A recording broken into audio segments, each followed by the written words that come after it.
రైల్లోని ప్రయాణికులను సురక్షితంగా ఇళ్లకు చేర్చాల్సిన బాధ్యత వారిది. వాళ్ళ చేతుల్లో వందల మంది ప్రాణాలు ఉన్న సమయం అది. కానీ నిర్లక్ష్యంతో బాధ్యత మరిచి ప్రవర్తించారు. ఫలితంగా 14 కుటుంబాల్లో గుండెకోత, 50 మందికి గాయాలు.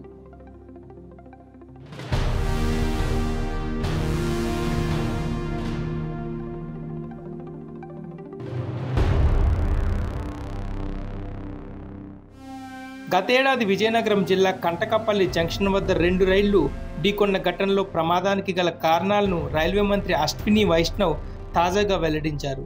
రైల్వే శాఖలో ప్రయాణికుల భద్రత కోసం తీసుకుంటున్న చర్యలను వివరించిన ఆయన ఈ క్రమంలోనే కంటకపల్లి రైలు ప్రమాద ఘటనను ప్రస్తావించారు.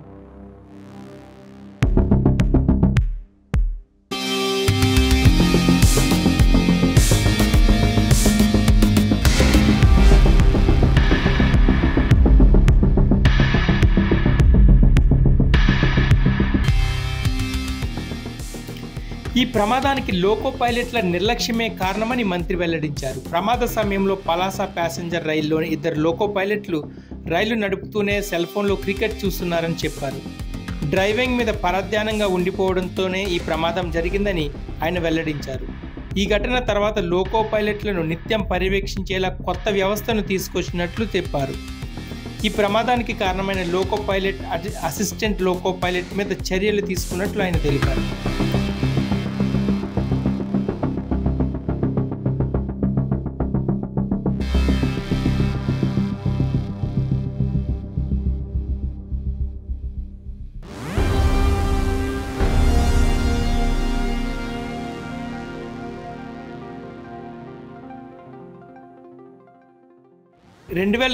అక్టోబర్ 29వ తేదీ విజయనగరం జిల్లా కంటకపల్లి వద్ద రాయగడ్డ ప్యాసింజర్ సిగ్నల్ కోసం ఆగి ఉంది.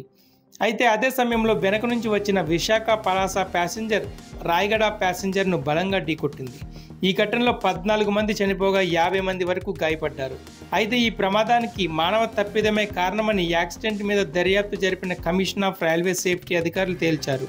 ఈ ప్రమాదంపై రైల్వే బోర్డుకు నివేదిక అందజేశారు. తాజాగా ఆ వివరాలను రైల్వే మంత్రి అశ్విని వైష్ణవ్ వెల్లడించారు.